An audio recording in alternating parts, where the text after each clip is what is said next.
All students. तो आज की इस वीडियो में हम लोग देखेंगे क्लास 11th की साइंस स्ट्रीम में बुक्स, और साइंस स्ट्रीम में हम लोग देखेंगे बायो वालों की बुक। जो बायो वाले स्टूडेंट्स उनकी कौन कौन सी बुक्स होती हैं वो आप इस वीडियो में अच्छे से देखिए, समझिए।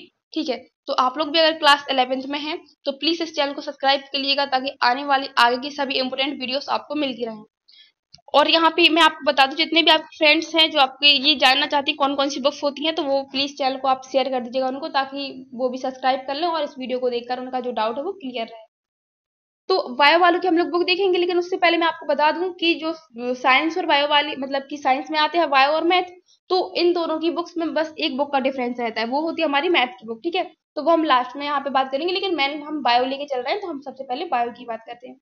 ठीक है, तो केमिस्ट्री सबसे पहले हमारी आती है। ठीक है, इसमें कौन कौन सी मेन बुक होती है पहले हम उनकी बात करेंगे, फिर उनके अंदर जो पार्ट्स होते हैं उनको बात करेंगे। ठीक है, तो क्या होता है, देखिए आप लोगों की 11th क्लास में बायो में, ठीक है, सबसे पहले आप लोगों की रहती है केमिस्ट्री। ठीक है, केमिस्ट्री के बाद आपकी रहेगी फिजिक्स, और फिजिक्स के बाद आपकी रहेगी यहाँ पे बायो। ठीक है, आपकी 3 बुक्स ये मेन होती हैं। उसके बाद यहाँ पे होती है आपकी हिंदी, और इसके बाद आपकी होती है इंग्लिश। ठीक है, एमपी बोर्ड स्पेशल है, मतलब कि एमपी बोर्ड में आप समझ जाइएगा कि हाँ एमपी बोर्ड वालों के लिए। तो ये आपकी बुक होती हैं, और ये सारी यहाँ पे बायो को अकेला हम यहाँ पे छोड़ देते हैं। सारी दो दो होती हैं, पार्ट 1 पार्ट 2, इसमें भी पार्ट 1 पार्ट 2 ओके। और ये होती, इसके अलावा एक और आपकी एक व्याकरण टाइप से में बुक होती है, जो आप पहले सहायक वाचन पढ़ते थे उसी टाइप में एक बुक आई है जिसका नाम है अभिव्यक्ति और माध्यम, तो वो भी हम इसमें वीडियो में देखेंगे। ठीक है, तो आप पहले समझ लीजिए कि आपकी ये 5 मेन होती हैं। फिर 5 के बाद ये जो आपकी 6वीं बुक है ये आपके लिए मतलब कि नॉर्मली होती है, इसमें से क्वेश्चंस पूछे जाते हैं जो कि हिंदी के अंतर्गत आ जाती है। ओके, ठीक है, अब हम लोग स्टार्ट करते हैं वीडियो को। सबसे पहले हम केमिस्ट्री पार्ट 1 देखेंगे। तो आप लोगों की एक बुक होती है केमिस्ट्री की। ठीक है, केमिस्ट्री में मैंने बताया 2 पार्ट रहेंगे आपके, कौन से, एक रहेगा आप केमिस्ट्री पार्ट 1 एंड एक और रहेगा आपका केमिस्ट्री पार्ट 2। ठीक है, तो केमिस्ट्री पार्ट 1 आपका ये हो जाता है, यहाँ पे आप लोग बुक को देख लीजिए। ठीक है, अब मैथ वाले हो या बायो वाले, दोनों के लिए कॉमन रहती है। फिर इसके बाद आपकी आती है सेकेंड, मतलब कि पार्ट 2। केमिस्ट्री का क्या आता है, पार्ट 2। ठीक है, ये हमारा पार्ट 2 हो जाता है, मतलब आपकी केमिस्ट्री की कितनी बुक हो गई, 2 बुक हो गई। अब इसके बाद हम लोग देखते हैं नेक्स्ट, यहाँ पे हमारी आती है फिजिक्स। तो मैंने आपको क्या बताया था कि आपकी जो फिजिक्स होती है उसमें भी क्या होते हैं, 2 पार्ट होते हैं। तो ये हो जाता है हमारा पार्ट 1 फिजिक्स का। ठीक है, तो आपको ये सारी बुक्स अगर एमपी बोर्ड गवर्नमेंट में आप पढ़ रहे हो स्कूल में, तो आपको सारी स्कूल से मिल जाएगी। ठीक है, तो आती है आप यहाँ पे आपकी कौन सी, फिजिक्स पार्ट 1। फिर इसके बाद हमारी आती है कौन सी, फिजिक्स पार्ट 2। तो यहाँ पे हमारी क्या है, फिजिक्स पार्ट 2 क्या है, यहाँ पे हमारी फिजिक्स पार्ट 2। तो ये आपकी 2 बुक्स हो गई, और 2 बुक्स हमने देखी केमिस्ट्री की, तो कितनी बुक हो गई आपकी, 4 बुक्स हो गई। ठीक है, इसके बाद आगे देखते हैं। अब इसके बाद हमारी आती है इंग्लिश की बुक। देन इंग्लिश की बुक जो है हमारी यहाँ पे एक रहेगी, सबसे पहले ये हमारी कौन सी है, टेक्स्ट बुक है। ओके, इसके बाद हमारी सप्लीमेंट्री रीडर एक और रहेगी, उसको भी हम देखते हैं, लेकिन उससे पहले मैं आपको बता दूं इंग्लिश की यहाँ पे आपको हॉर्नबिल पढ़नी है, और 12th में आपकी फ्लेमिंगो रहती है, तो ये आपकी यहाँ पे हो गई। ठीक है, हॉर्नबिल। अब इसके बाद यहाँ पे इसका ही जो है सप्लीमेंट्री रीडर में होता है हमारा क्या, वो हमारी टेक्स्ट बुक हो गई।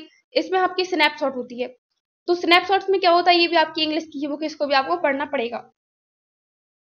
फिर इसके बाद आती है हमारी हिंदी की बुक, जो कि आपके लिए है आरोप पार्ट 1। अब आप लोग पूछेंगे इसमें पार्ट 1 तो लिखा नहीं है, लेकिन आरोप पार्ट 1 होगा, क्योंकि पार्ट 2 जो आपको क्लास 12th में पढ़ने को मिलेगा। ओके, तो क्लास 12th में इसका पार्ट 2 मिलेगा, मतलब कि आरोप 2 यहाँ पे लिखा होगा, आरोप भाग 2 12th क्लास में जब आप जाएंगे, लेकिन अभी आप 11th में है, 11th का समझती हैं। अब इसके बाद यहाँ पे आपकी आती है वितान। तो वितान में यहाँ पे आप देख रहे होंगे भाग 1 लिखा हुआ है, तो वितान भाग 1 आपको क्लास 11th में पढ़ना है, और वितान भाग 2 जो आप पढ़ेंगे वो क्लास 12th में पढ़ेंगे। तो आपको अभी वितान भाग 2 नहीं सोचना, आपको वितान भाग 1 ही देखना है। ठीक है, तो आरोह और वितान हमारी 2 इंग्लिश की, और सॉरी हिंदी की बुक हो गई, और हॉर्नबिल और स्नैपशॉट हमारी इंग्लिश की 2 बुक हो गई। तो अभी तक हमने कितनी बुक देखी, 4 बुक देखी, दोनों के 2-2 पार्ट देखे हैं। अब इसके बाद एक और बुक देखेंगे हम लोग, ये कॉमन बुक मैंने बताया, क्लास आप 11th में भी पढ़ेंगे और क्लास 12th में भी पढ़ेंगे। ठीक है, तो क्लास 11th और क्लास 12th दोनों के लिए वो होती है, तो मतलब जैसे आपने क्लास 11th में इसको पढ़ा, तो यही बुक आपको क्लास 12th में भी पढ़नी है। कौन सी, अभिव्यक्ति और माध्यम। अब इसके बाद एक लास्ट और रह जाती है हमारी बायो, और ये अंतराभागी की मैं बता दूं सीबीएसई वालों की है, तो एमपी बोर्ड वाले बच्चों को डरने की आवश्यकता नहीं है। ठीक है, ऐच्छिक हिंदी भी यहाँ पे लिखा गया है, तो कोई बात नहीं। अब लास्ट हमारी बुक है बायोलॉजी। मैंने आपको पहले स्टार्टिंग में बताया था कि हम बायो की बुक देख रहे हैं, तो हमने बायोलॉजी यहाँ पे बता दिया है। ठीक है, तो ये आपकी बुक यहाँ पे कंप्लीट हो जाती है। ठीक है, बायो आपकी है एक ही बुक रहती है, इसमें आपकी कोई पार्ट नहीं रहता, तो हमने टोटल 5 बुक देखी, लेकिन 5 बुक के अंतर्गत हमने 4 बुक को 2 पार्ट्स में देखा है, और लास्ट जो 5 हमारी जो बुक रही है वो कौन सी, बायो की केवल एक ही है। तो आपकी कितनी बुक हो जाती हैं, यहाँ पे आपको टोटल 9 बुक पढ़ना पड़ेगा, और उसके बाद एक कॉमन बुक आपकी होती है, जैसे आप अभिव्यक्ति और माध्यम के नाम से जानते हैं, ये हमें दोनों में कॉमन रहती है क्लास 11th और 12th में, ठीक है। आई होप कि आपको वीडियो में ये समझ में आ गया होगा कि आप लोगों के लिए कौन कौन सी बुक्स रहती हैं, ठीक है। अब इसके बाद हम मिलेंगे नेक्स्ट वीडियो में, आप लोगों के लिए बहुत अच्छे तरीके से मैंने इसमें समझा दिया है कि ये आपकी बुक्स होती हैं बायो वालों की। और अगर आप मैथ वाले स्टूडेंट हैं तो उनके लिए क्या होता है, बस लास्ट में जस्ट ये मैथ की बुक आपके यहाँ पे आ जाती है। तो ये वीडियो मैं आपको फिर से बताऊंगी, लेकिन उसमें मैं थोड़ा सा ऐड करूंगी कुछ और टॉपिक्स को, ठीक है, कि आपको कैसे पढ़ना है, कौन सी बुक से पढ़ना है। जैसे कि हमने RS अग्रवाल दी, और भी बुक्स आती हैं, तो उन सभी को मैं यहाँ पे कनेक्ट करके आपको बताऊंगी मैथमेटिक्स वालों के लिए कि आपको कौन सी बुक्स पढ़ना है। जैसे नूतन की बुक आती है, तो वो सारे मैं यहाँ पे सिखाऊंगी कौन सी बुक आपको इम्पोर्टेंट है, कौन सी बुक से पढ़ना है, और मैथ की वहीं पे हम कवर करेंगे, ओके। तो ये वीडियो आप लोगों के लिए अगर समझ में आई है तो प्लीज इस चैनल को सब्सक्राइब कर लीजिएगा और अपने सभी फ्रेंड्स के साथ शेयर कीजिएगा। थैंक यू सो मच, मिलेंगे नेक्स्ट वीडियो में।